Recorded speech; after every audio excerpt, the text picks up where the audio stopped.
Assalamualaikum warahmatullahi wabarakatuh. Waalaikumsalam warahmatullahi wabarakatuh. Bismillahirrahmanirrahim. Alhamdulillahi rabbil alamin. Wassalatu wassalamu ala ashrafil anbiya'i wal mursalin, Sayyidina wa maulana Muhammadin wa ala alihi wa ashabihil mujahidin at-tahirin. Amma ba'du, subhanaka la ilma lana illa ma 'allamtana innaka antal alimul hakim. La hawla wa la quwwata illa billahil aliyyil azim. Saudara-saudara kaum muslimin, terutama adik-adik para remaja dan pemuda yang saya cintai. Apabila seseorang akan membangun rumah, tentu saja dia akan mengadakan beberapa pilihan. Sejak dari memilih lokasi di mana rumah itu akan didirikan, sampai kepada menentukan bahan-bahan kualitas yang akan dipakainya, sampai kemudian kepada wujud dan bentuk rumah yang akan ditinggalinya. Demikianlah bahwa untuk membangun sebuah rumah yang hanya untuk menaungi kehidupan di dunia ini, kita mengadakan berbagai macam pilihan.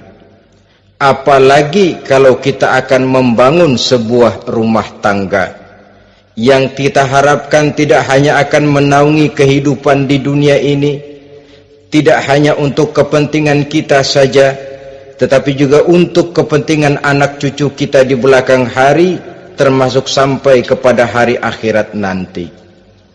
Oleh karena itu, pada pertemuan kali ini, saya hanya ingin khusus berbicara kepada adik-adik remaja dan para pemuda, bagaimana sebaiknya memilih jodoh menurut ajaran agama Islam.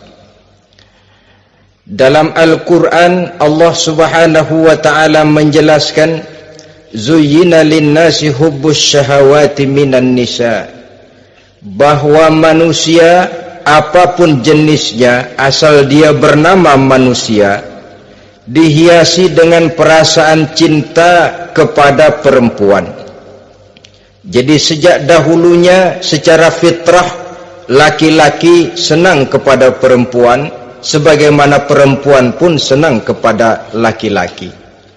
Dihiasi rasa cinta ini dalam kehidupan manusia, dan oleh karena adanya rasa cinta, berkembanglah segala macam persoalan, sehingga seorang ahli cinta pernah berkata, cinta adalah 5 huruf yang membuat persoalan tidak akan pernah selesai. 5 huruf yang membuat persoalan tidak akan pernah selesai-selesai. Tetapi dalam kehidupan sehari-hari sering kita saksikan bahwa cinta ini bisa mendorong, memberikan motivasi yang baik, dan cinta ini pun bisa juga memberikan dorongan yang tidak baik. Oleh karenanya, apabila cinta itu ibarat setetes embun yang jatuh di bumi yang subur, akan tumbuhlah di atasnya aneka ragam bunga-bungaan yang harum semerbak, indah, mewangi, sedap dipandang orang, menebarkan rasa aman, damai, sentosa, dan begitu selanjutnya. Tapi jika cinta itu jatuh di hati yang gersang dan tandus, tidak ada yang akan dapat tumbuh di sana selain sirih memanjat batu, kuning daunnya, lemah gagangnya, maka cinta yang semacam itu tidak akan memberikan dorongan positif kepada seseorang di dalam kehidupannya. Maka lebih dahulu kita akan membicarakan cinta dalam artian yang positif ini, untuk nanti sampai kepada perempuan yang bagaimana yang harus kita cintai, atau laki-laki yang bagaimana yang harus dicintai oleh seorang perempuan. Saudara hadirin yang saya hormati, cinta dalam artian yang positif, pertama, dia selalu mendatangkan keindahan. Yang kedua, cinta itu memberikan energi atau semangat untuk berjuang. Dan yang ketiga, cinta itu selalu membawa resiko dalam bentuk pengorbanan. Maka cinta yang positif pertama melahirkan keindahan. Disinilah orang memerlukan filter atau saringan. Sebab keindahan yang didasarkan karena cinta itu merupakan satu keindahan yang relatif saja. Boleh jadi karena indah orang jadi cinta, boleh juga jadi karena cinta segala sesuatu terasa jadi indah. Namun bagaimanapun juga, kalau hati sudah diliputi oleh rasa cinta, segalanya akan terasa menjadi indah. Cinta itu adalah keindahan. Yang kedua, cinta itu energi, melahirkan dorongan dan semangat. Yang lemah bisa menjadi kuat, yang takut bisa menjadi berani, yang jauh jadi terasa dekat. Itu semua karena dorongan cinta. Dan dari energi ini lahirlah yang ketiga, bahwa cinta adalah pengorbanan. Sehingga orang berkata, berani bercinta artinya harus berani berkorban. Takut berkorban, jangan bercinta. Kalau cinta ini kita salurkan kepada nilai-nilai agama umpamanya, yang pertama, cinta mendatangkan keindahan. Kita cinta kepada agama, maka apapun yang diperintahkan oleh agama akan terasa menjadi indah.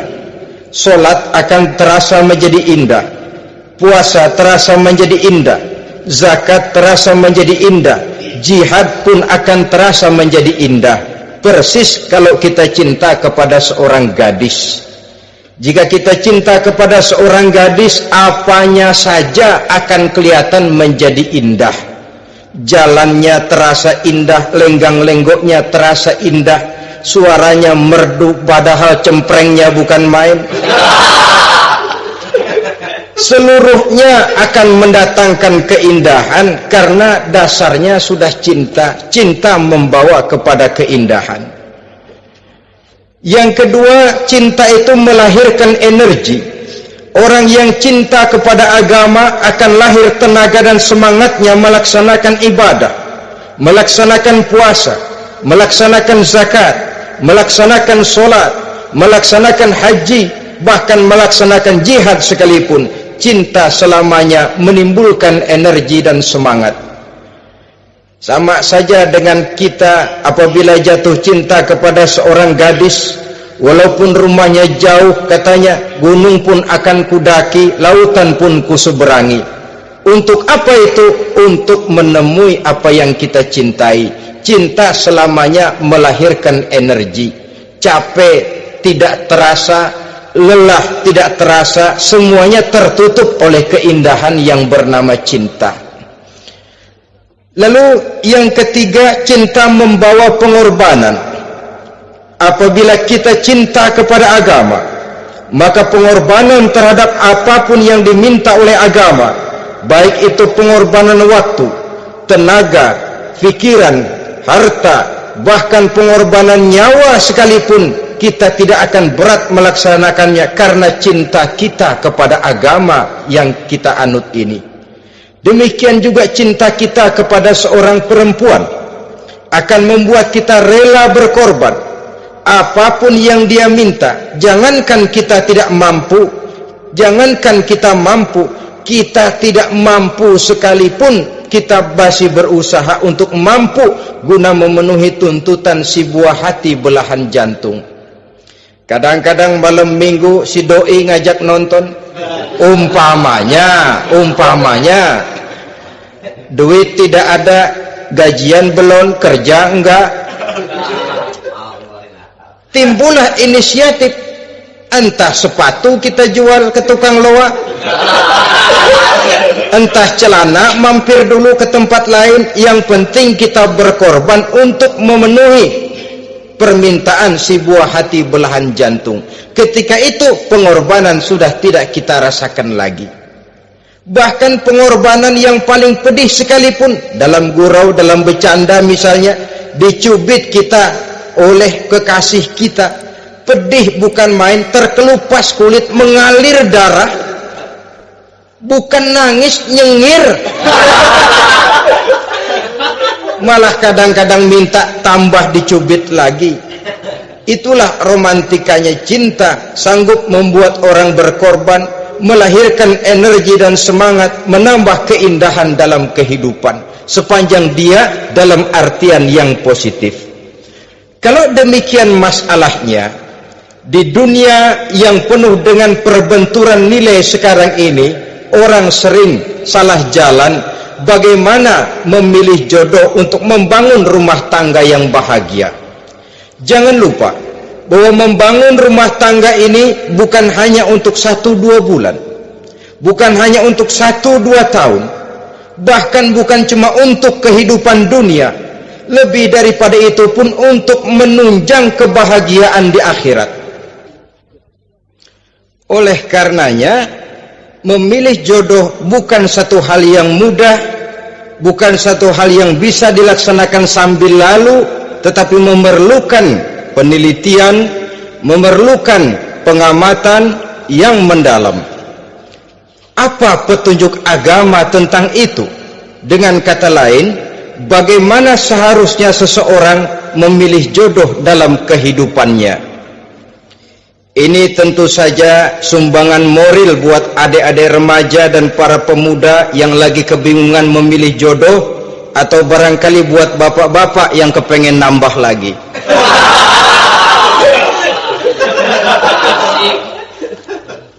Mohon maaf kepada ibu-ibu, saya tidak menganjurkan, cuma ngajarin. Yang pertama, menurut Nabi, nikahilah perempuan itu karena rupanya, karena hartanya, karena keturunannya, dan karena agamanya. Ada 4 motif utama di sini. Pertama, memilih jodoh, lihatlah rupanya. Lagian siapa yang kepengen dapat jodoh rupanya nggak karu-karuan? Cari rupa yang cantik, indah, dan menawan. Namun jangan lupa, saya katakan di zaman di mana sering terjadi benturan nilai seperti sekarang ini, orang sulit untuk mendapatkan keaslian. Di mana teknologi sudah sedemikian canggih, di mana ilmu kedokteran sudah sedemikian maju, maka berbagai macam rupa bisa dibentuk dengan apa yang dinamakan operasi plastik misalnya. Yang pesek bisa dibikin mancung, kuping yang kelebaran bisa dibikin sedang, pipi yang kembung sebelah bisa dibikin rata, janggut yang tidak menarik bisa dibikin bak lebah bergantung katanya. Oleh karena itu, kalau pilihan hanya tertuju kepada rupa yang cantik saja semata-mata, kita sudah melakukan satu kesalahan yang sangat besar. Sebab apa? Diperingatkan oleh Nabi melalui hadis Ibnu Majah, Bazar dan Baihaqi dari Ibnu Umar. Janganlah kamu kawini seorang perempuan karena kecantikannya, sebab kecantikan boleh jadi akan mencelakakan. Jangan juga kamu kawini perempuan karena hartanya, sebab kekayaan biasanya akan mendatangkan kesombongan. Tetapi kawinilah karena agama dan akhlaknya, karena itulah yang akan membawa kepada kebahagiaan. Saudara-saudara kaum muslimin, terutama adik-adik remaja dan para pemuda, dikala usia puber, apalagi mata baru terbuka, awal balik namanya, remaja sering kehilangan filter. Pokoknya asal melihat rupa yang sudah lemot, denok, geboy, pikiran pun hanyut, malam terkenang, siang terbayang, tidur tak nyenyak, makan tak enak katanya, selalu terbayang wajah si doi. Dikala itu orang kehilangan pertimbangan bahwa rupa yang cantik kadang-kadang sering menipu. Diriwayatkan oleh Imam Ibnu Abbas, satu hari ketika sedang kumpul dengan para sahabat, lewatlah orang dengan potongan potongan orang kaya. Kelihatan kan, orang kaya sama orang miskin jalannya aja lain kan? Jalannya saja, jangan gaya hidupnya, jalannya saja lain. Lewat dia, Rasul bertanya kepada seorang sahabat, menurut pendapatmu bagaimana orang yang lewat itu? Kata sahabat, oh yang lewat ini ya Rasul, kalau dia meminang perempuan pasti diterima, kalau dia menolong orang pasti berhasil, kalau dia ngomong pasti didengerin. Kenapa? Orang kaya. Orang kaya ya Rasul. Kalau dia minang, perempuan mana yang kagak bisa menerima kalau dipinang oleh orang kaya, biar mukanya udah belipet kayak dompet tanggung bulan. Kalau memang duitnya banyak, nggak kelihatan tuh muka yang belipet, yang kelihatan duit. Kalau dia nolong orang pasti berhasil apa yang dia tolong itu. Kalau dia ngomong pasti didengerin orang, walaupun omongannya biasa-biasa saja. Kenapa? Orang lihat penampilannya. Sudah, ketika orang itu lewat, beberapa lama kemudian lewat lagi seseorang yang kelihatannya miskin. Rasul tanya lagi, kalau orang ini bagaimana pendapat kamu? Wah, potongan begini sih Rasul, kalau dia minang orang tolak. Siapa yang mau kawin sama kere begini? Kalau dia nolong orang pasti nggak berhasil. Kalau dia ngomong kagak bakalan ada yang mau dengerin. Siapa yang mau dengerin orang susah ngomong? Setelah orang itu lewat, apa kata Rasul? Orang yang terakhir yang lewat ini, yang barusan lewat, jauh lebih baik dari yang pertama yang lewat tadi. Jauh lebih baik. Maksud dari ucapan ini, Rasul sebenarnya mendidik para sahabat jangan tertipu oleh penampilan. Sebab penampilan tidak selamanya mencerminkan keaslian. Apalagi di zaman sekarang, salon di mana-mana bejibun. Alis mata bisa dibikin, pipi bisa dicat, yang pinggir kuning, yang tengah merah, di sebelah merah ada yang kehitam-hitaman, persis orang kepentok tiang listrik.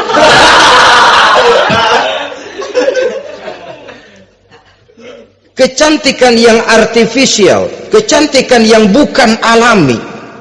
Karena itu silakan saja cari yang cantik, tapi jangan terpaku sampai di situ. Sebab kecantikan di samping dia mudah berubah oleh pergeseran masa dan pertukaran waktu, ternyata penampilan tidak selamanya mencerminkan keaslian. Lain hari seorang sahabat pernah mengadu, "Ya Rasul, ada apa? Inna imraati la turaddu yadul lamis." Ya Rasul, istri saya tidak pernah menolak tangan orang laki yang menjamahnya, mengajak salaman kepadanya. Apa jawab Rasul? Ceraiin aja. Tapi hati saya berat ya Rasul, saya cinta betul sama dia. Ya kalau hatimu berat, jaga dia baik-baik. Nah, dari riwayat ringkas ini kita ambil satu perbandingan. Memang punya istri berwajah cantik itu kadang-kadang si malakama kalau imannya tidak kuat. Si malakama, kita diemin aja, binal, makan hati, nggak aman, nggak tentram. Jangan-jangan saya berangkat ke kantor, dia ngompreng. Buah si malakama seperti orang tadi, ya Rasul, istri saya kelihatannya sebenarnya tidak negatif maksudnya ini, cuma bersalaman tapi terlalu ngobrol. La turaddu yadul lamis, tidak pernah menolak orang yang ngajak salaman, ya sekedar salaman. Tapi kan awalnya dari salaman, kalau sudah salaman kan strum bisa ngederedet dari tangan situ. Kata Rasul sederhana saja, ya kalau memang begitu ceraiin. Saya nggak kuat Rasul, saya cinta betul sama dia. Kalau kau tak kuat berpisah dengan dia, jagalah dia baik-baik. Ajar, didik, tanamkan rasa keagamaan di dalam hatinya. Saudara-saudara kaum muslimin, jadi rupa yang cantik tanpa didasari oleh nilai-nilai agama akan membuat seorang suami di rumah tangganya seperti si malakama. Seperti berhadapan dengan buah si malakama. Kalau tidak diiringi dengan nilai-nilai moral yang luhur dan bekal agama yang tangguh. akan pergi jauh dari rumah rasanya tidak aman, sedangkan di rumah saja siapa yang akan mencari nafkah, dan begitu selanjutnya. Orang tadi jelas berhadapan dengan buah si malakama, didiamkan, makan hati. Sebab maaf kalau seorang suami sudah tidak punya rasa cemburu terhadap istrinya, itu kan yang disebut dayus. Dan dayus itu jangankan masuk surga, bau surga saja dia tidak dapat. Tapi cemburu dalam artian bukan cemburu buta, cemburu dalam artian yang wajar. Dia cemburu, akan dikerasi takut kalau istrinya minta cerai, sedangkan dia cintanya sudah kadung medok bener. Si malakama jadinya. Nah, ini juga satu riwayat yang memberikan gambaran kepada kita pilihan. Silakan cari rupa yang cantik saja, cari yang cantik. Tapi kalau itu dijadikan motif utama tanpa dasar-dasar agama, saya khawatir nanti rumah tangga kita akan berhadapan dengan buah si malakama. Jadi adik-adik remaja, usaha, ikhtiar, cari yang cantik, yang kira-kira nggak membosenin, supaya kita betah tinggal di rumah, supaya kita merasa ada tempat berbagi rasa, ada tempat kita bernaung. Sebab kalau nyari bini sebini-bininya mah, ya jodoh di tangan Tuhan, kagak usah nyari juga ntar datang diri umpamanya. Iya, kalau yang datang peot. Orang harus berusaha, walaupun pada akhirnya jodoh toh memang ditentukan Allah. Kan 3 hal yang kita tidak bisa menentukan itu katanya. Maut, rezeki, jodoh. Itu yang masuk mysterious problem. Problem yang misterius. Maut, misterius. Kapan kita mati, kita sendiri tidak tahu. Tahun depan, 50 tahun lagi, 100 tahun lagi, tidak pernah seorang pun diberitahu. Tapi yang pasti dia bakal datang. Kapan dan di mananya kita tidak tahu. Bisa di rumah, bisa di masjid, ya alhamdulillah. Bisa di majelis taklim, syukur. Bisa di medan perang membela agama, bagus. Pasti dia akan datang. Maut, mysterious problem, sesuatu yang kita tidak tahu kapan datangnya. Rezeki gitu juga, sehingga orang sering bilang rezeki katanya kayak bayangan. Kita ubur-ubur dia lari, kita diam dia mah diam. Setengah mati kita ubur-ubur, emang ukuran segitu aja. Begitu kita nggak ngapa-ngapain, datang yang bawain rezeki. Namanya rezeki itu mysterious problem. Kadang-kadang ngobek, sungsang, sumbul, udah segala tanah orang kita ukur-ukurin. Udah segala ngomong sudah nggak ada yang loh, terus udah buta. Tapi memang bayangan, kalau belum rezeki ya belum. Kadang-kadang nyari kode sampai tidur di kuburan, belepotan tanah kuburan loh. Yang aneh lagi kadang-kadang orang gila ditanyain. Allahu Akbar, ini kode-kode zaman sekarang ini.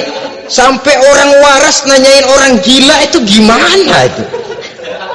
Ini sudah efek yang betul-betul negatif. Sudah jelas orang gila kok ditanya.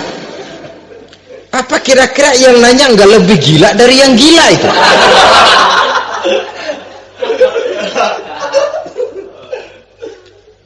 Saudara-saudara kaum muslimin, terutama adik-adik remaja dan para pemuda, jadi silakan saja cari rupa yang cantik, karena dia akan jadi tautan hati, buah hati belahan jantung, tempat kita berbagi rasa, tempat kita pulang dan tinggal di rumah tangga kita.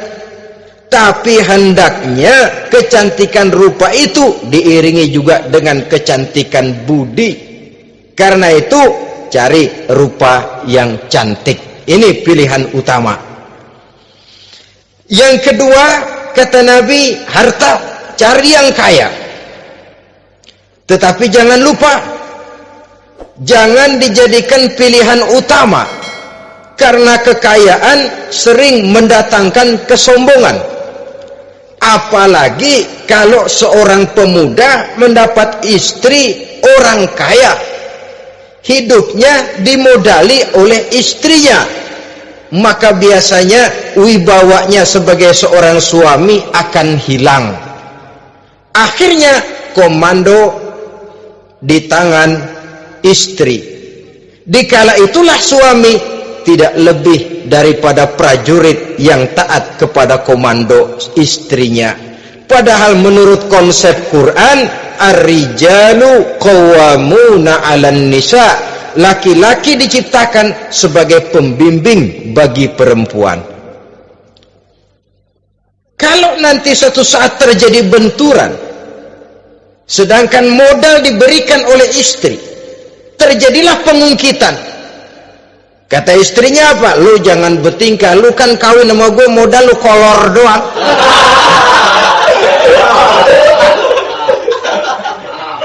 Kalau sekarang bertingkah, silakan keluar rumah, bawa seperti engkau datang dulu, jangan bawa apa-apa, pergilah seperti engkau datang dulu kemari. Hilanglah wibawa seorang suami. Suami kalau udah digentak sama istri begitu, ngelempuruk kayak ayam sampar. Di mana lagi letak wibawanya? Harta sering mendatangkan kesombongan. Oleh karena itu, walaupun diperintahkan cari yang keturunan orang kaya, tapi maksudnya jangan dompleng.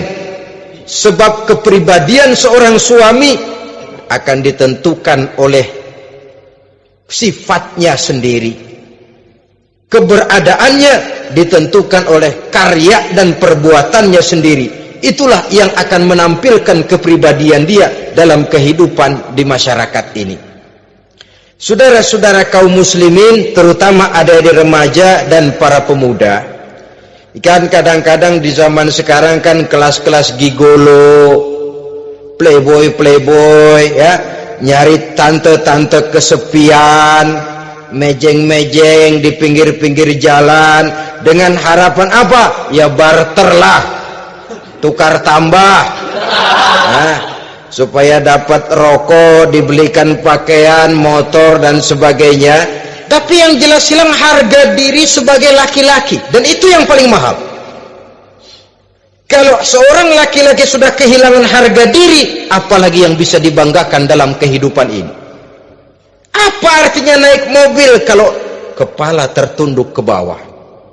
Apa artinya jalan di tengah masyarakat kalau kita tidak bisa menengadah dengan satu kebanggaan? Hilangnya harga diri merupakan kehancuran awal dari sebuah pribadi yang untuk jangka panjang kita tidak akan bisa lagi berbuat banyak. Tanpa harta orang memang sulit untuk bahagia, tapi harta semata-mata bukan merupakan jaminan bahwa orang lantas akan bahagia. Saya barangkali harus berkata, banyak orang miskin yang kaya, tapi tidak sedikit orang kaya yang miskin. Saya ulangi ini, banyak orang miskin yang kaya, tetapi tidak sedikit orang kaya yang miskin. Nah, bagaimana pengertiannya? Orang miskin yang kaya, materinya sederhana, peralatan rumah tangganya sederhana, tapi hatinya kaya. Oleh karena hatinya kaya, jiwanya lapang. Sebaliknya, orang kaya yang miskin, di tengah kelimpahan materi yang berlimpah, segalanya serba ada, hatinya yang miskin. Kelimpahan materi tidak akan sanggup mengobati kemiskinan hatinya. Sehingga di tengah kehidupan yang serba ada, dia masih merasa kurang, maka dia tidak pernah cukup. Di tengah kemilauan dan gemerlapan serta glamornya rumah mewah, dia merasa hidup di tengah gurun pasir yang gersang dan tandus. Karena itu, biarlah miskin harta tapi kaya budi, daripada kaya harta tapi miskin budi. Lebih utama lagi, kaya harta, kaya budi. Itu idealnya. Dasar pilihan ketiga sesudah rupa dan harta menurut Nabi, keluarga. Faktor keturunan sangat menentukan. Pepatah mengatakan buah apel akan jatuh tidak terlalu jauh dari pohonnya. Biasanya kalau bapak kalong, anak kampret. bapak nyolong, anak nyopet. Itu fotokopi. Saudara-saudara, sungguh pun demikian, faktor keluarga bukan merupakan yang paling dominan, karena segalanya memang bergantung kepada hidayah dari Allah Subhanahu wa ta'ala. Kalau hidayah datang, bisa saja anak maling bisa jadi kiai. Kalau hidayah datang, bisa saja anak nabi malah ikut bersama orang-orang kafir. Pada akhirnya orang mau besar atau tidak bukan dengan jalan menyempeng kepada keturunan orang lain, tapi ditentukan oleh kepribadian dirinya sendiri.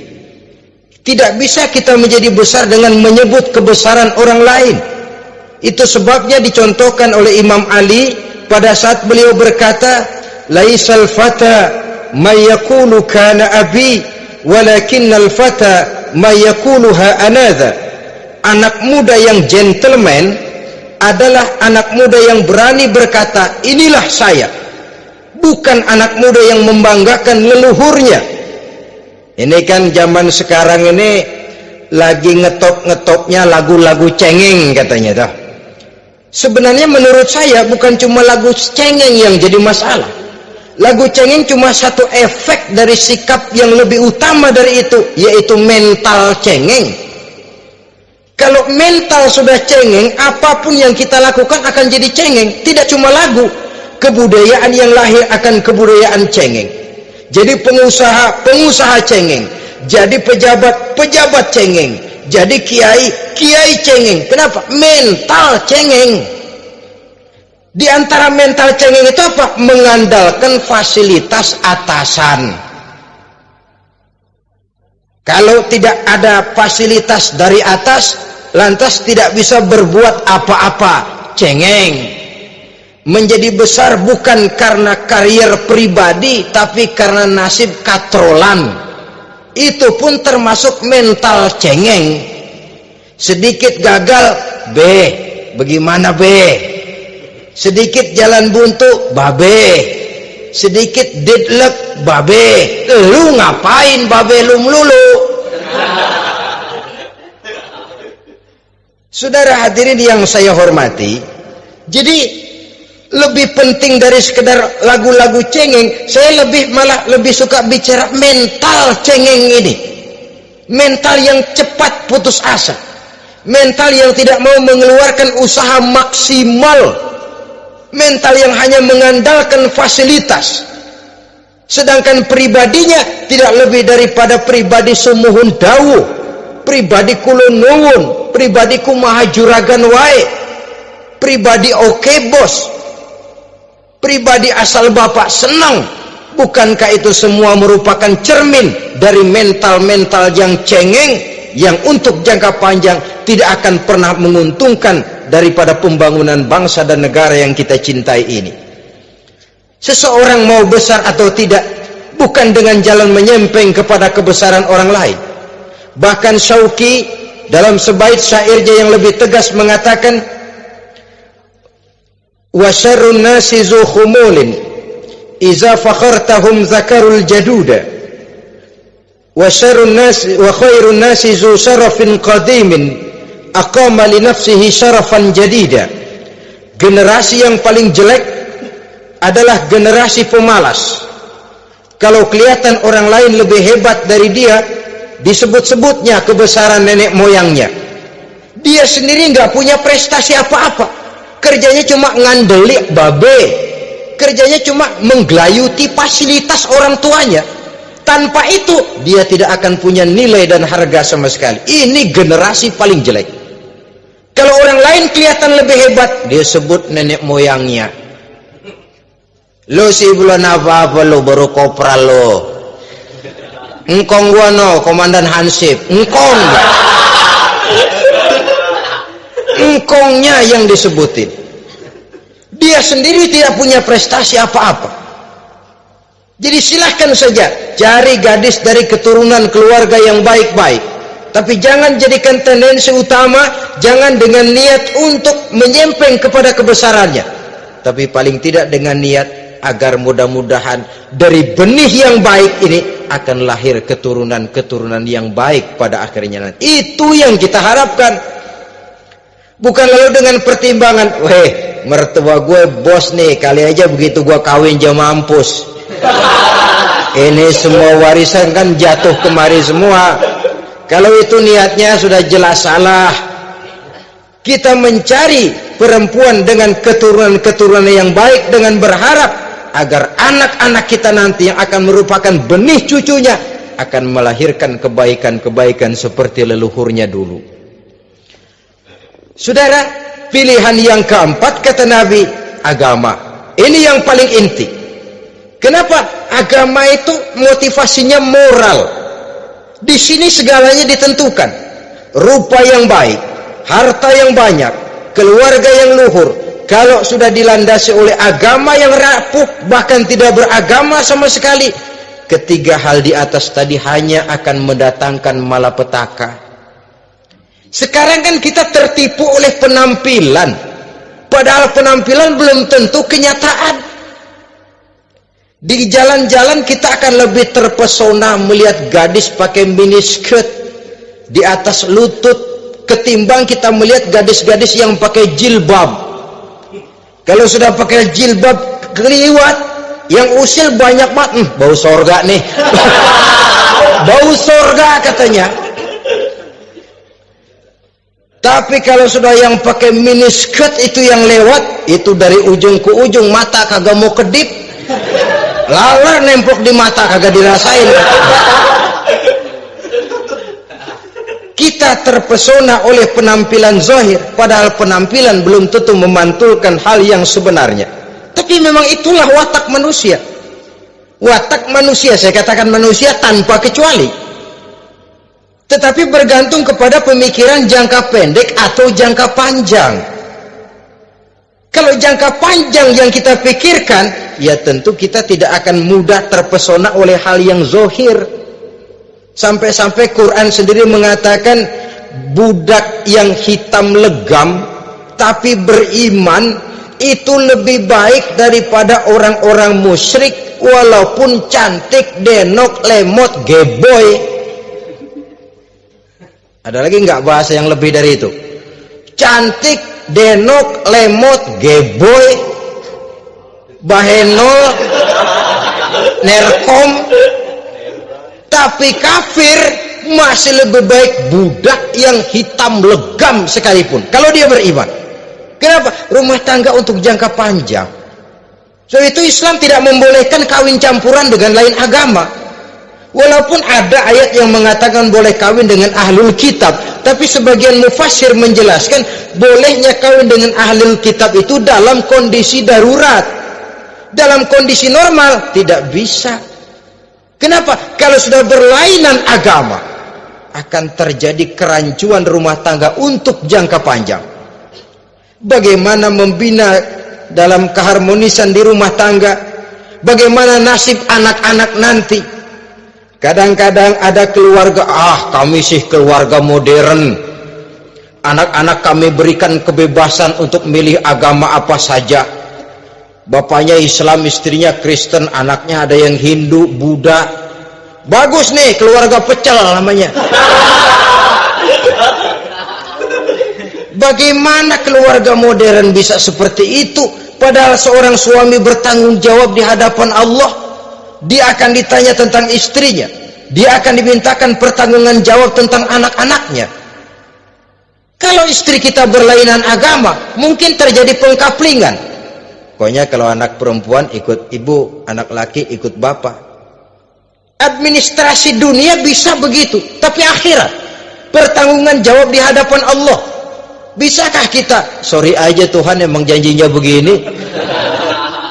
Saudara hadirin yang saya hormati, oleh karena itu budak legam hitam kalau beriman masih lebih baik daripada orang-orang yang tidak beriman walaupun cantik dan mempesona. Kenapa? Ini faktor agama. Ya buat 1-2 bulan bisa terwujud rumah tangga yang tentram. 2-3 tahun mungkin masih bisa bertahan, tapi sampai kapan? Sampai kapan itu akan terwujud? Pada akhirnya akan muncullah dilema yang akan sulit buat diatasi.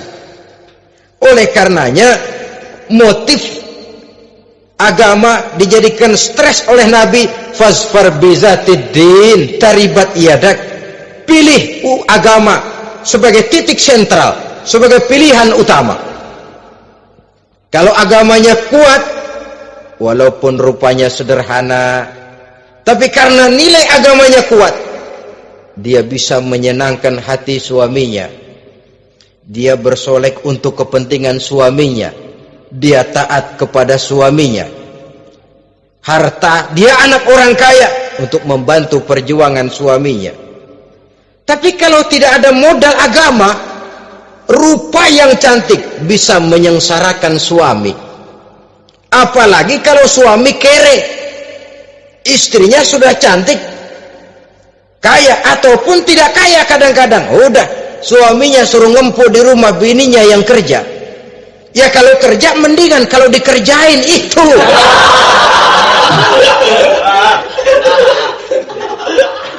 Itu yang repot. Saudara hadirin yang saya hormati, dan ini bukan satu dua kasus. Alangkah malangnya kalau sudah terkena hal seperti itu. Akhirnya seperti pengaduan sahabat kepada Rasul tadi. Mau diceraiin, cinta saya udah medok benar Rasul. Enggak diceraiin, hati saya ngebet pegel. Si malakama akhirnya. Jadi oleh karenanya agama. Kalau dia cantik, walaupun miskin, agamanya kuat, dia bisa memelihara kehormatan diri. Dia kaya, agamanya kuat, hartanya disalurkan di jalan Allah. Karena itu agama jadikan pilihan utama. Dan ukuran agama itu bukan cuma jilbab loh. Ya kadang-kadang ada juga yang jilbabnya nggak pernah lepas, tapi kadang-kadang akhlaknya lebih binal dari yang kribo. Ada cuma sekedar kamuflase saja, itu pun penampilan, sekedar penampilan saja. Cuma dari segi aurat ya memang lebih baik dan lebih utama, dan saya kira lebih mengundang penasaran toh. Duren kalau udah dibuka kan kelihatan isinya, emang udah begitu, udah. Tapi kalau masih rapat, itu yang rasanya kita pengen buka, timbul tantangan, gue pengen tahu isinya. Rasanya juga begitu. Sama saja dengan baju, kalau dibungkus rapat di plastik, ditaruh di etalase, adanya di toko mau serba ada, tahu kita barang mahal nih. Biar punya duit, kita mau nawar ragu-ragu, takut nggak cukup. Tapi kalau barang sudah dibuka di jalanan, diobral di pinggir jalan, murahan, 1.003 masih dicampur odol. Yang begitu sih biar nggak punya duit, kita berani banget tanya, nawar, megang lagi nyemek. Berat duit nih bang. Kenapa? Barang sudah terbuka. Jadi saudara-saudara, syukur kalau keempat-empatnya ini jodoh terkumpul dalam jodoh yang saudara cari. Sudah rupanya cantik, kaya, keturunan orang baik-baik, agamanya kuat. Nah, surga dunia tuh. Yang begitu cari. Kalau ada yang begitu, saya juga mau nambahin satu lagi.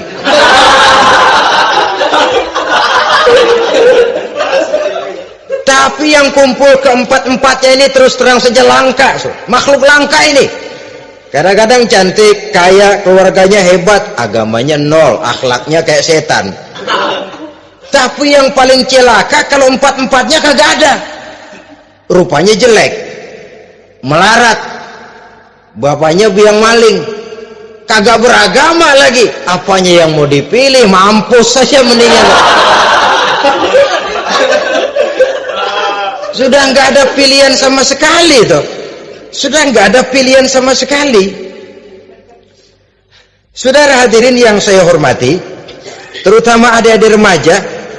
Nah, lalu apa motivasi agama dalam pembinaan ini apa? Agama ini kan memberikan contoh bahwa perempuan yang baik itu, yang kita ingin jadikan dia sebagai ideal dalam pencarian jodoh, tandanya 3. Iza ra'aitaha saratka, kata Nabi. Kalau dipandang, dia bisa menggembirakan kamu. Kan ini yang penting buat seorang suami. Kalau saudara nanti jadi suami, punya istri yang jadi partner setia mendampingi suaminya. Kalau dilihat nggak bosenin. Kenapa? Dia berdandan untuk nyenangin hati suaminya, enggak bosenin. Kan kadang-kadang ada bini kalau kita pulang demek aja fotonya.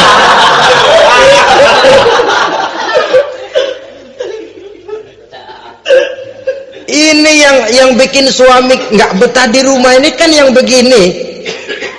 Adapun perempuan yang beragama, apabila dipandang oleh suaminya, dia pandai menyenangkan hati suaminya. Andai kata suaminya dalam kesulitan, dia tidak menambah beban kesulitan.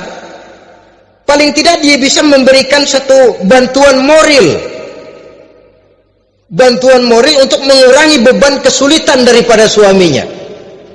Suami pulang dagang rugi, kata istrinya, romantika bang. Sekali-sekali lah, masa selamanya dagang mau untung. Besok siapa tahu untung lebih besar. Kan meringankan toh. Kadang-kadang enggak, suami pulang dagang dari pasar panas, rugi, sampai rumah bini pidato, pletar-pletor. Lu dagang rugi, emang lu laki goblok.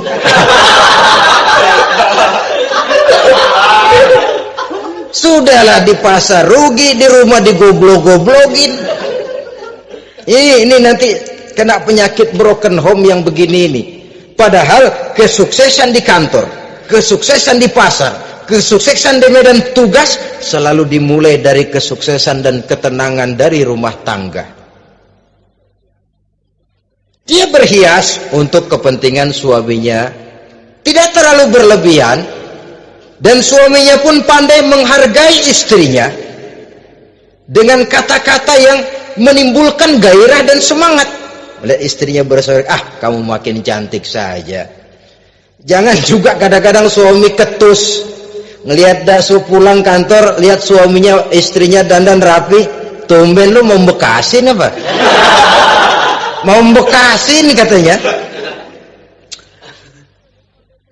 Artinya apa ini? Pandai mengembirakan, bisa tenggang rasa, bisa berbagi rasa.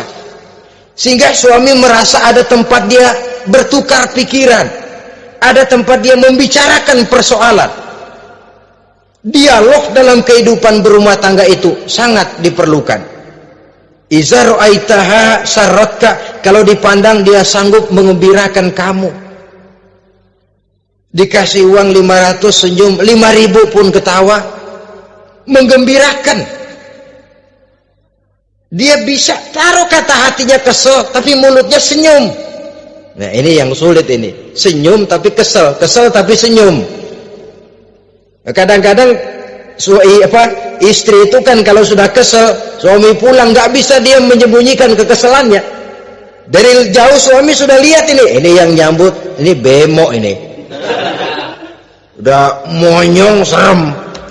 Saudara hadirin yang saya hormati, yang kedua, bila diperintah dia taat. Ini pengaruh agama. Sehingga Nabi mengatakan, "Lau amartu li ahadin ayyasjuda ila ghairiha, la amartul mas'ada la amartul mar'ata litasjuda ila zawjiha likibari haqqihi 'alaiha." Andai kata saja boleh aku memerintahkan manusia untuk sujud kepada sesama manusia, pastilah aku perintahkan perempuan untuk sujud kepada suaminya. Kenapa? Karena besar hak suaminya kepada dirinya. Untung sujud kepada manusia tidak boleh. Andai kata boleh, perempuan disuruh sujud sama suaminya. Ini tidak perlu sampai sujud, cium tangan saja minta ridho suami. Kadang-kadang perempuan sekarang berat, paling banter setahun sekali lebaran doang. Laki pulang sembahyang tubruk, cium tangan minta redo, nangis segala macam. 3 hari habis lebaran beras habis, monyong aja lagi.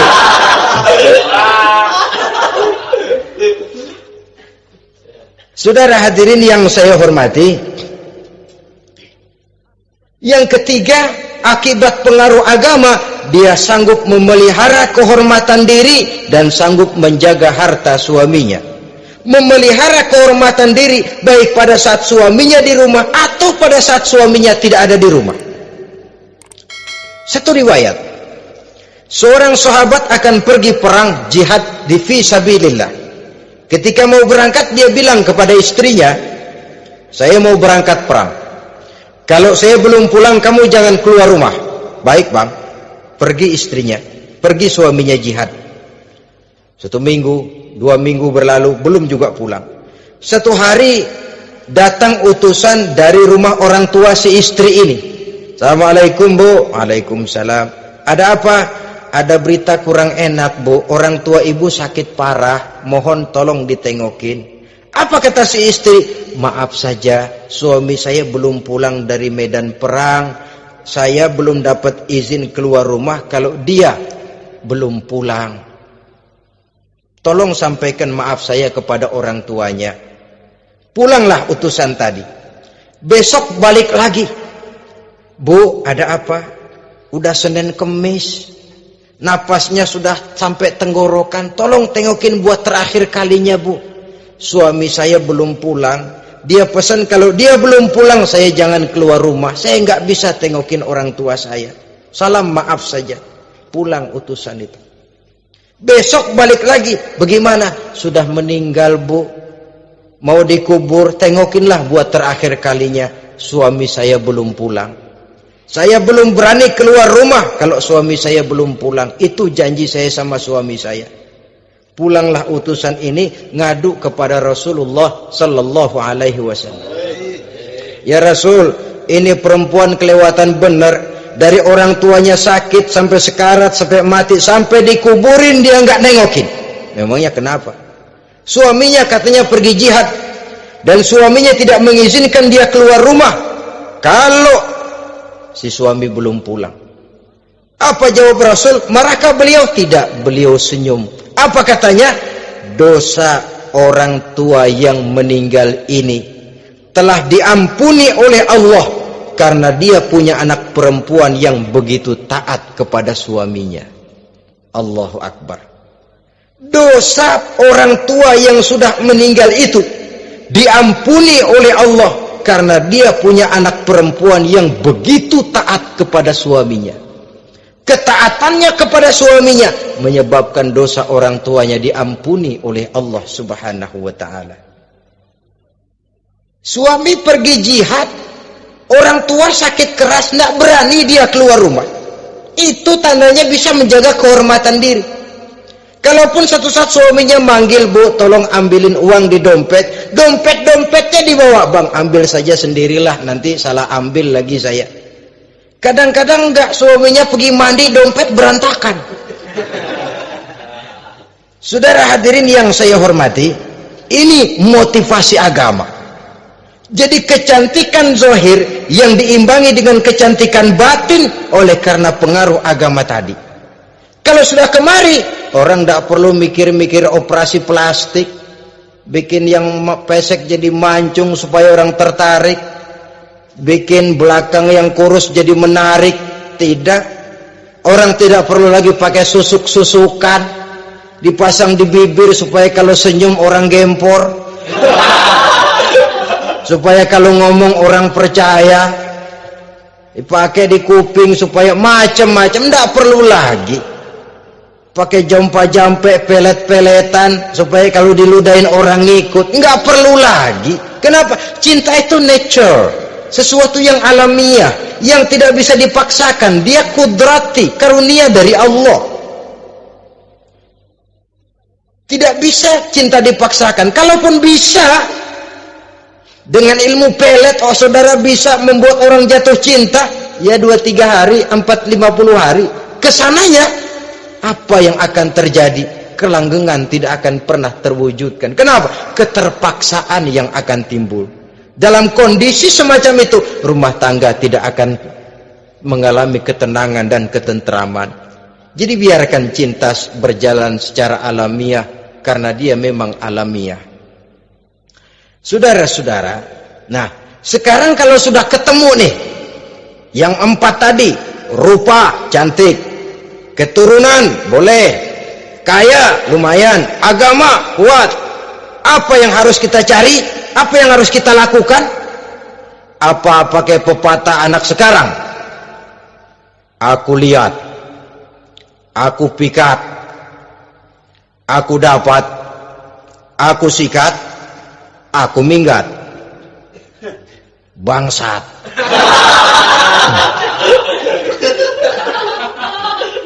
Itu kan ada moto cinta kilat begitu tuh. Cinta kilat katanya. Aku lihat, aku pikat, aku dapat, aku sikat, aku minggat. Bangsat. Atau kita harus hanyut dalam arus free love, free sex, common living, eksperimen dulu? Tidak. Islam mengajurkan kalau memang seret, ini rasanya ini nih, mantap gue nih. Apa yang diajarkan oleh Islam selanjutnya? Meminang, saudara-saudara. Meminang adalah langkah awal untuk mengikat tali pernikahan. Diizinkan meminang, dan di dalam meminang pun diizinkan untuk melihat. Cuma kalau boleh, ya syaratnya itu waktu melihat itu jangan sampai ketahuan si perempuan yang akan kita pinang itu. Untuk apa kita meminang? Pertama, untuk yakin bahwa perempuan yang kita inginkan ini sudah kumpul syaratnya itu, tidak ada cacatnya. Yang kedua, untuk memperkuat tekad hidup berumah tangga, diperlukan meminang. Adapun adat itu berbeda. Tapi bahwa konsep meminang itu dalam Islam ada, itu jelas. Ya kalau mesti bawa pisang raja, pakai roti buaya, pakai martabak segede ban mobil truk segala macam, itu adat saja, ya. Tapi yang real meminang itu ada dalam Islam. Nah, bagaimana adab meminang? Setelah kita tahu anak ini cantiknya ya, keturunan baik ya, kekayaannya lumayan, agamanya kuat, pinanglah dia. Caranya boleh lihat langsung kalau bisa tanpa setahu si perempuan. Dan batas yang boleh dilihat itu muka dan tangan, itu saja. Jadi jangan gerusak. Minta permisi Pak, saya mau ngelihat anak bapak seutuhnya, soalnya buat saya ini nanti.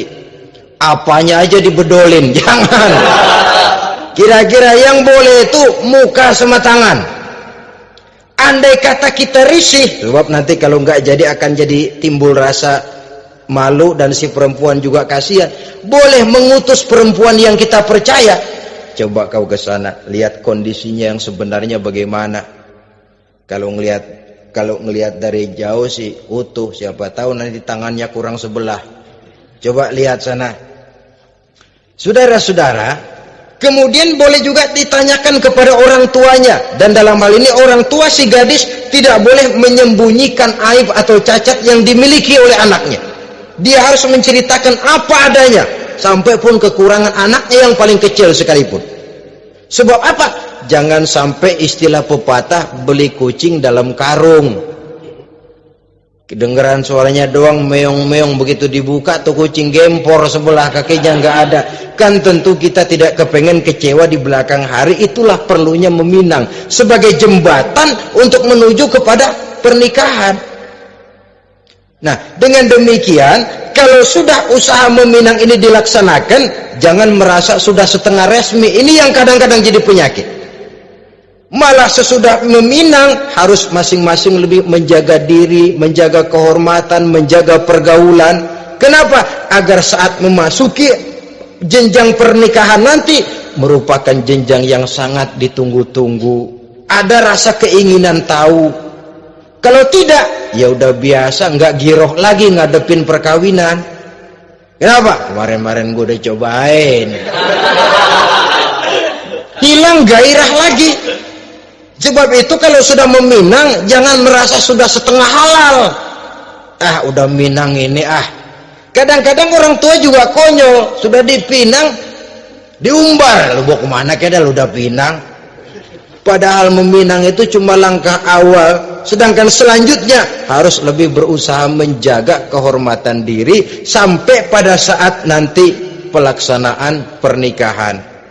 Nah, saudara-saudara, terutama adik-adik remaja dan para pemuda, walaupun agak sekilas memang karena terbatasnya waktu pada pertemuan ini, mudah-mudahan bisa memberikan gambaran yang sepintas tentang bagaimana sebaiknya kita memilih jodoh di dalam membina rumah tangga yang bahagia. Semoga ada manfaatnya. Terima kasih atas segala perhatian. Mohon maaf atas segala kekurangan. Usikum wa nafsi bitaqwallah. Wassalamualaikum warahmatullahi wabarakatuh.